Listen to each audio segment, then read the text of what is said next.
Hello student, how are you. आज class 12th की बिल्कुल पहली क्लास, मतलब हम इंट्रोडक्शन देने जा रहे हैं क्लास 12th के बारे में।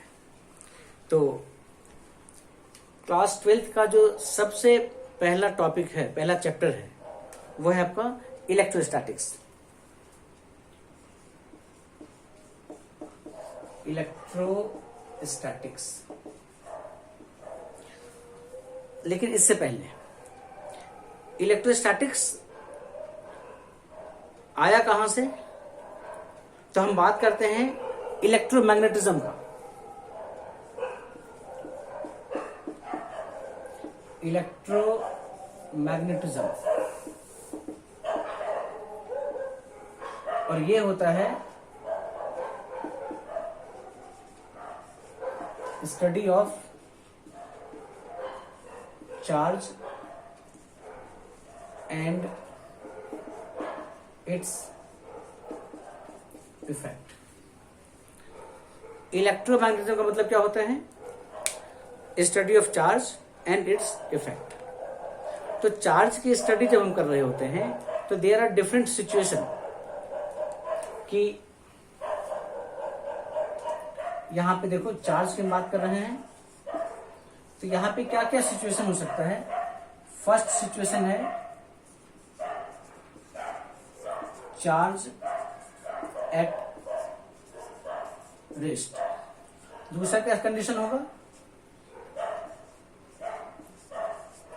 Charge in uniform motion. Uniform motion. और तीसरा सिचुएशन क्या होगा? Charge in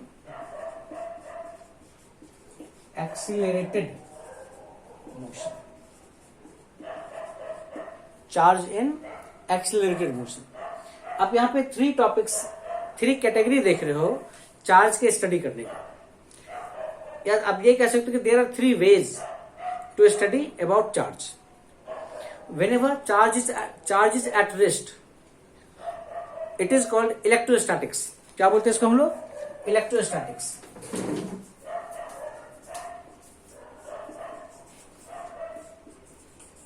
it is called electrostatics. मतलब study of charge at rest. दूसरी चीज चार्ज इन यूनिफॉर्म मोशन। जब कभी भी चार्ज यूनिफॉर्म मोशन में होता है तो उसको हम लोग कहते हैं इलेक्ट्रिक करंट। आप लोग पढ़े होंगे छोटे क्लास में, flow of charge is called electric current. तो वही बात यहां भी है। चार्ज इन यूनिफॉर्म मोशन को हम बोलते हैं करंट इलेक्ट्रिसिटी या फिर इलेक्ट्रिक करंट। Electric current. ये आपके एनसीईआरटी बुक के अकॉर्डिंग जो इलेक्ट्रोस्टैटिक्स है ये आपका फर्स्ट एंड सेकेंड चैप्टर है, और इलेक्ट्रिक करंट आपके एनसीईआरटी का थर्ड चैप्टर है। अब थर्ड चैप्टर जो है इलेक्ट्रिक करंट, तो इलेक्ट्रिक करंट की ही आगे और एक्सप्लेनेशन जब करते हैं हम लोग तो पढ़ते हैं इलेक्ट्रोमैग्नेटिक इफेक्ट। Electromagnetic effect. और इसके लिए आपके एनसीईआरटी की बुक में फोर्थ एंड फिफ्थ ये दो चैप्टर है। कहने का मतलब ये थर्ड, ये फोर्थ एंड ये फिफ्थ, ये सारे चैप्टर्स, और आप इसी में 6th भी बोलोगे और इसी में 7th भी है। मतलब इलेक्ट्रोमैग्नेटिक इंडक्शन भी इसी में आएगा और अल्टरनेटिंग करंट भी इसी का सिग्निफिकेंस कह लो, इसी का एप्लीकेशन कह लो, आप कुछ भी कह सकते हो। तो 1 to 7 चैप्टर आपके इन दो टॉपिक में आ गए। एंड जहां कहीं भी हम बात करते हैं चार्ज का एक्सेलरेटेड मोशन, तो whenever charge in accelerated motion it produce electromagnetic wave. तो ये है आपका टॉपिक, और आपका एक चैप्टर भी है एनसीईआरटी की बुक में, चैप्टर नंबर 8, उसका नाम होता है इलेक्ट्रोमैग्नेटिक वेव। Electromagnetic wave. कहने का मतलब ये हो गया बोर्ड लग रहा है छोटा हो रहा है। It is electromagnetic wave. मेरे कहने का मतलब ये कि ये जो इलेक्ट्रोमैग्नेटिज्म है मीन्स स्टडी ऑफ चार्ज है, ये आपके half of syllabus of class 12th को कवर कर रही है।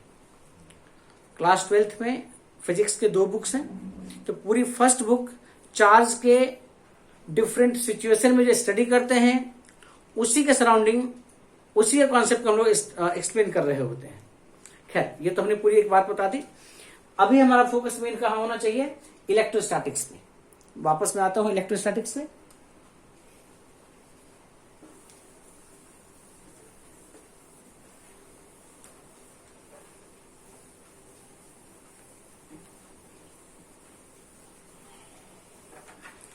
आप लोग बिल्कुल कॉन्सेप्ट पे ध्यान देना। बोर्ड थोड़ा टेढ़ा मेढ़ा है, चलेगा वो।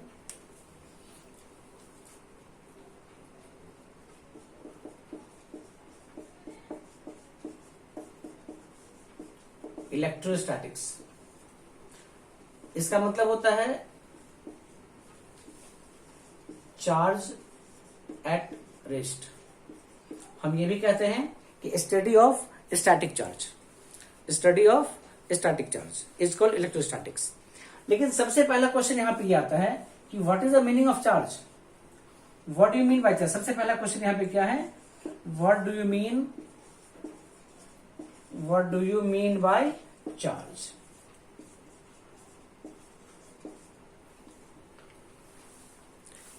मेरा एक्सपीरियंस ये कह रहा है कि बहुत सारे बच्चों से जब मैं बात किया हूं और अगर ये क्वेश्चन पूछता हूं कि what do you mean by charge, तो परफेक्ट जवाब मुझे नहीं मिल पा रहा है। वेरी फ्यू, एक आध बच्चे ही कभी कभी से मिलते हैं जो इसका परफेक्ट जवाब दे पाता है। आप लोग सोच के देखना एक बार, चार्ज को कैसे डिफाइन कर सकते हो।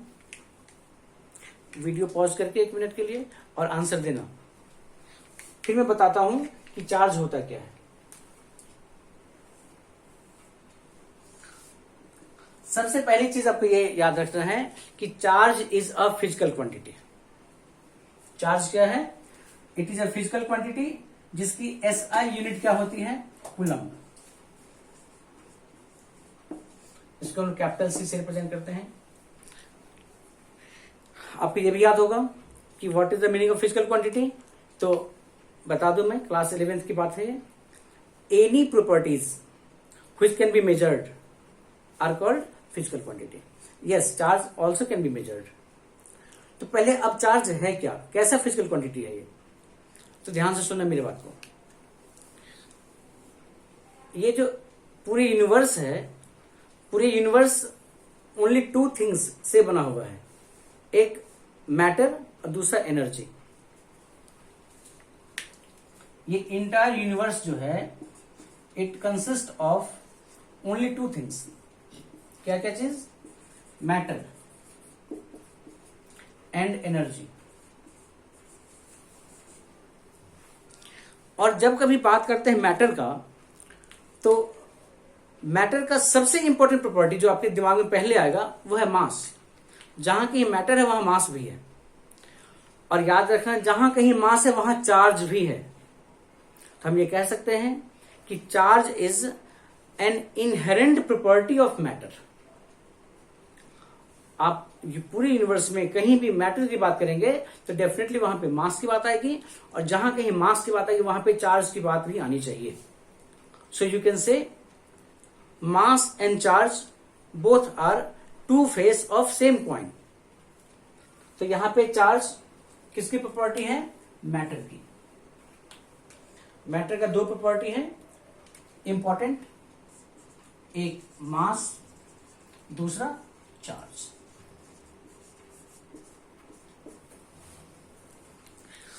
चार्ज को हम और कई तरीके से एक्सप्लेन कर सकते हैं। मैं 2 मिनट में उसको बता रहा हूं आप लोगों को।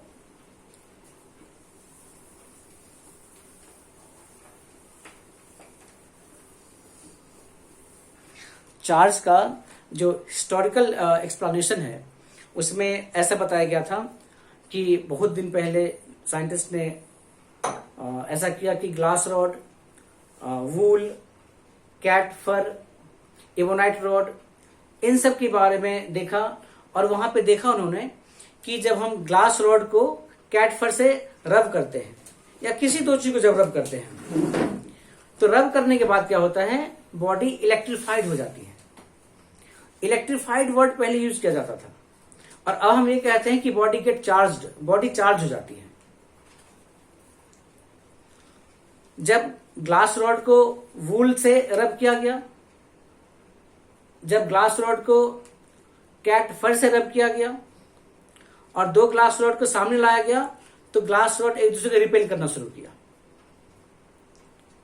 और वहीं पे इबोनाइट रॉड की बात की गई।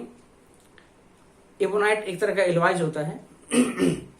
इबोनाइट के रॉड को जब हमने कैट फर से रब किया तो अब ग्लास रॉड भी इलेक्ट्रीफाइड है, इबोनाइट रॉड भी इलेक्ट्रीफाइड है।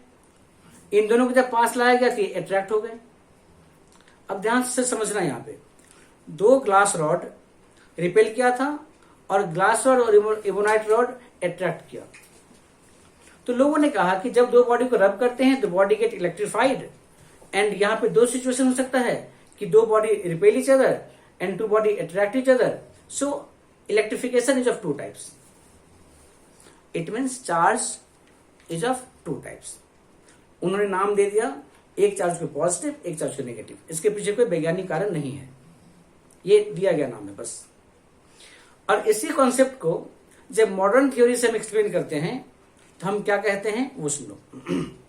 वेरी इंपॉर्टेंट डेफिनेशन, ध्यान से सुनना। Charge is the inherent property of fundamental particles. कौन कौन से particles? Like electrons and protons. Charge is the inherent property of fundamental particles like electrons and protons. ये बात मैं कैसे कह रहा हूं इसको सुनो एक बार। इसके पीछे लॉजिक क्या है?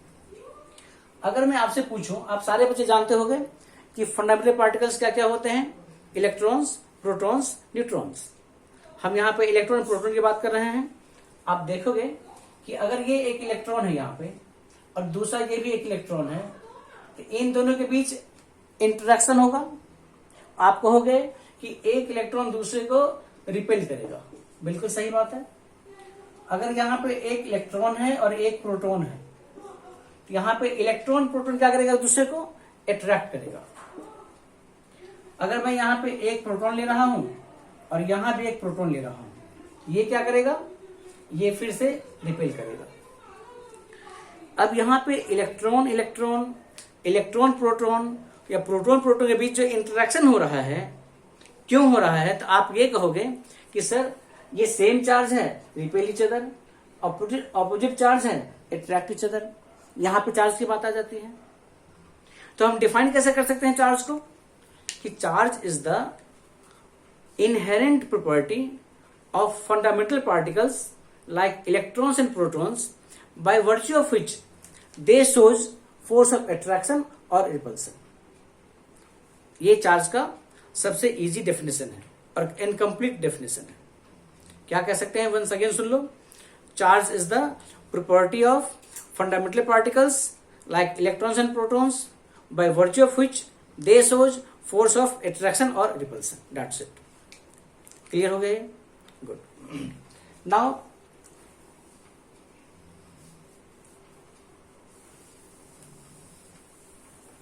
आगे बात याद रखो, types of charge. There are two types of charge. There are two types of charge. कौन कौन सा? पॉजिटिव चार्ज और दूसरा नेगेटिव चार्ज। देखो, चार्ज ऑन प्रोटॉन्स, प्रोटॉन्स के चार्ज को हम लोग मानते हैं positive and charge on electrons, electrons के चार्ज को मानते हैं नेगेटिव। एक बात यहां और याद रखोगे, चार्ज ऑन वन प्रोटॉन कितना होता है? 1.6 इंटू 10 पावर -19 कूलम। और ध्यान देना, चार्ज ऑन वन इलेक्ट्रॉन कितना होता है? It is negative charge, so you can write here -1.6 into 10 power -19 coulomb. जब हम लोग आगे और पढ़ेंगे, न्यूमेरिकल वगैरह सॉल्व करेंगे, तो वहां पे एक बात आपको ध्यान रखना पड़ेगा कि magnitude of charge of electron and protons are equal, और इसको हम लोग जनरली ई से रिप्रेजेंट करते हैं, और इस ई की वैल्यू क्या होती है 1.6 into 10⁻⁻19 coulomb.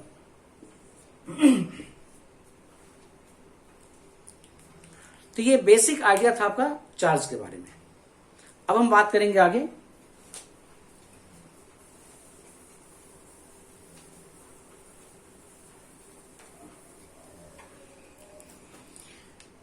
Concept of neutral body and charged body.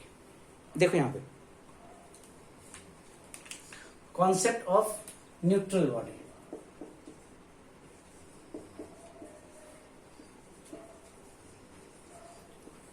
और यहां पे हम लिखते हैं चार्ज्ड बॉडी। देखो न्यूट्रल बॉडी का मतलब लोग एक लाइन में क्या कह देते हैं, बोर्ड फिर से टेढ़ा हो गया है, इसको मैं थोड़ा सही कर लेता हूं।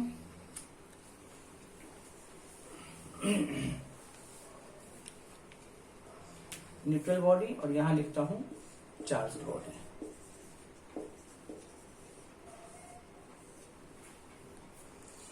न्यूट्रल बॉडी के बारे में स्टूडेंट जनरली क्या कहते हैं कि the body having no charge, लेकिन ये गलत स्टेटमेंट है।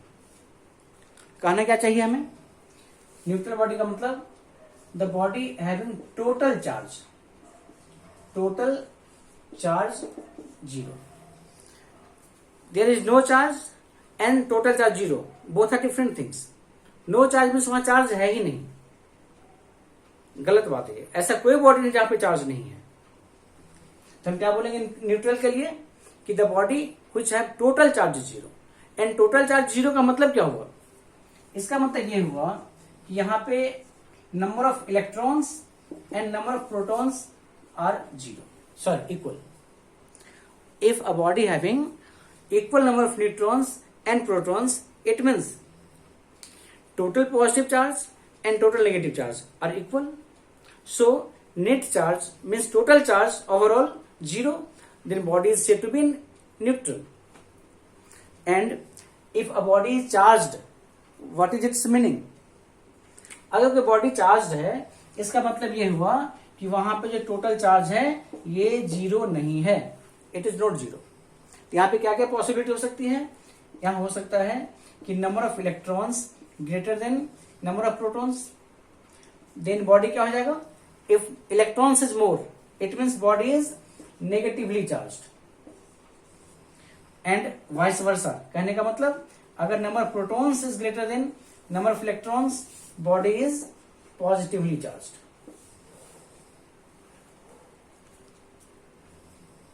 हमें लगता है आप लोग इस बात को समझ गए होंगे। तो what is the meaning of neutral and what is the meaning of charged, यहां से क्लियर हो। न्यूट्रल का एक एग्जांपल मैं दे रहा हूं। कहा जाता है कि atoms are electrically neutral, atoms are electrically neutral. What is its meaning, किसी भी एटम में जितने नंबर ऑफ प्रोटॉन्स होते हैं न्यूक्लियस में, उतने ही इलेक्ट्रॉन्स उसके ऑर्बिट में घूम रहे होते हैं। It means total number of protons is equal total number of electrons, equal हो जाएगा। तो total positive charge is equal to total negative charge, ये भी कह सकते हैं हम लोग। So net charge 0, so atoms are electrically neutral. लेकिन जब वही एटम आयंस में कन्वर्ट होता है तो एटम आइदर गेन्स इलेक्ट्रॉन और लूज इलेक्ट्रॉन। प्रोटॉन का लॉस अगेन पॉसिबल नहीं है। तो जब कोई बॉडी चार्ज्ड होता है, इसका मतलब क्या होगा कि वो या तो इलेक्ट्रॉन गेन किया होगा या इलेक्ट्रॉन लूज किया होगा, so that number of protons and electron different हो जाए। आप कहते हो ना Na+, मान लो हम एग्जांपल ले रहे हैं Na positive, it means sodium atom has lost 1 electron. Initially sodium के पास 11 इलेक्ट्रॉन एंड 11 प्रोटॉन्स था, total charge 0। But when sodium lose 1 electron, तो इसके पास electron means negative charge -E 10 रह जाएंगे और +E 11 हो जाएंगे। तो नेट चार्ज क्या हो जाएगा, +E 1 एक्स्ट्रा हो जाएगा। तो हम कहेंगे कि Na पॉजिटिव के पास एक एक्स्ट्रा चार्ज है तो यहाँ पे इसका चार्ज कितना होगा 1.6 इंटू 10 पावर -19 कूलम। सिमिलरली अगर बात करते हैं क्लोरीन आयंस की बात कर लो, तो क्लोरीन आयंस यहाँ पे Cr-1, ये कब पॉसिबल होगा जब क्लोरीन एक इलेक्ट्रॉन लेगा, यहां एक इलेक्ट्रॉन एक्स्ट्रा हो जाए इसके पास, तो इसके पास चार्ज क्या हो जाएगा Q is equal to -1.6 into 10 power -19 coulomb. तो आज के टॉपिक में हमने आपको बताया, इंट्रोडक्शन दिया इलेक्ट्रोस्टैटिक्स का, इलेक्ट्रोमैग्नेटिज्म का, चार्ज क्या होता है, चार्ज कितने तरह के हो सकते हैं, what is the meaning of neutral body and what is the meaning of charged body. अगर लेक्चर पसंद आ रहा हो तो लाइक जरूर कर देना और सब्सक्राइब भी करना और शेयर भी करना। Thank you.